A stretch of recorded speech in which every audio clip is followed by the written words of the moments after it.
Namaste. Srishti presents an exclusive series on Secrets of Vrindavana and the divine tales of Krishna from Kumara Vaishnava Sampradaya. Storyteller Ojasvita Chaturvedi. Namaste children, hope you are all doing well and are ready to jump into the most loved forest of the whole world. Guess where we are heading to today? Vrindavana. The name itself is so synonymous to Krishna.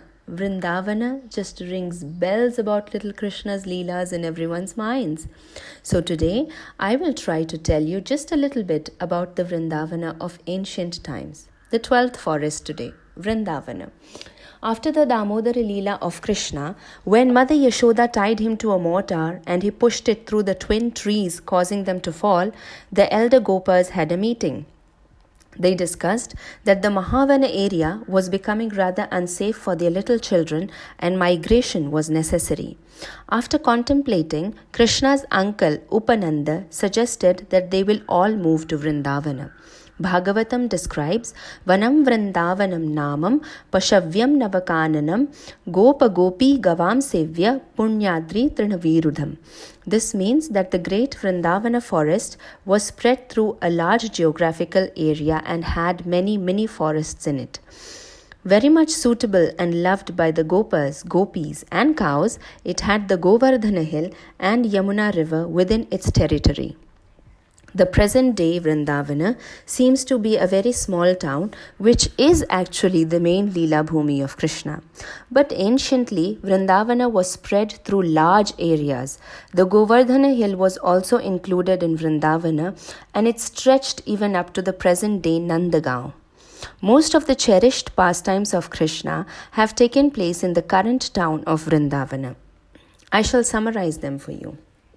Krishna used to graze the cows in the green pastures of Vrindavana along with Balarama and other Gopas. As long as Balarama was with Krishna, everyone was assured of his protection. But there was one day when Balarama did not accompany him. On his birthday, the parents told Balarama to stay back and do the necessary worships and dana for the day. And do you know what happened that day? Krishna played ball with his friends and ended up jumping into the Yamuna river in order to confront Kaliya, the serpent king. Krishna fought Kaliya not only with strength but also with grace. We all know the great Tandava dance that he performed on the hoods of Kaliya, right? How amazing is he? We have all seen dances performing on stage, on plates, on sand, on ropes, etc. But only our Krishna was capable of doing an ecstatic performance on the hoods of a serpent. This place is known as Kali Daha in Vrindavana, and the spot from where Krishna jumped into the Yamuna river is still there even today. On another occasion, Krishna's dear friend Madhumangala wanted to have some sweets from the Gopika savory boxes. He told Krishna, "Everyone loves you so much. And if I dress up like you, I will be given for whatever I ask for. Can you lend me your yellow garments, peacock feather, and flute for a little while?" The loving friends exchanged their looks, and Madhumangala marched towards the gopis. Meanwhile, a horse demon, Keshi, was sent by Kansa to kill Krishna. And Kansa had told him Krishna is a little boy dressed in yellow, wearing a peacock feather and having a flute. Now guess who Keshi saw? Madhumangala. Oh no! Keshi rushed towards Madhumangala and the confused Gopa began to scream relentlessly, not able to understand why this horse was attacking him.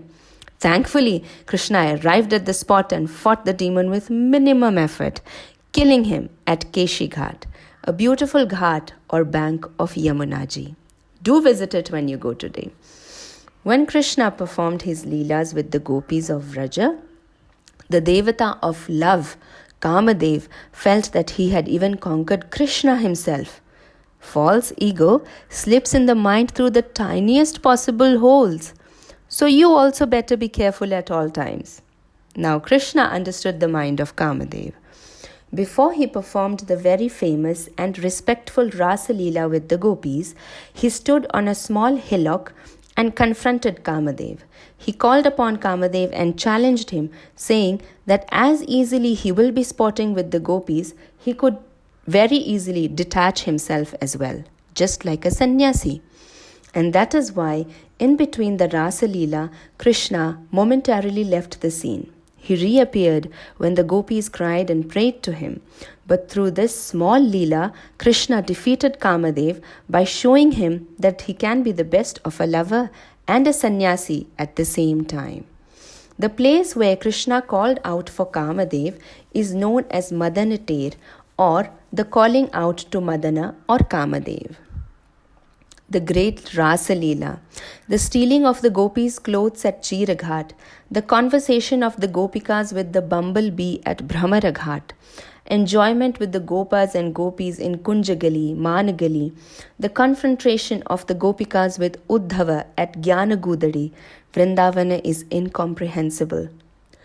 Glories of Vrindavana, or the pastimes of Krishna in Vrindavana, are so many that maybe one can count the sand particles in Vrindavana, but cannot complete the Leela counts. What I have given you is just a small little glimpse. We will be discussing as much as possible in the upcoming episodes. Let's drown our minds in the bliss of Vrindavana. As we complete the 12th forest today, keep in mind what we have discussed is just a small fraction of the whole Leela. So we shall move on and keep on diving deeper and deeper. Now, if you have any questions or you wish to hear any particular story, do let me know in the comments or through messages. See you again next time. Till then, keep contemplating on Vrindavana Dham. Jai Shri Krishna, Jai Shri Radhe. Bye-bye.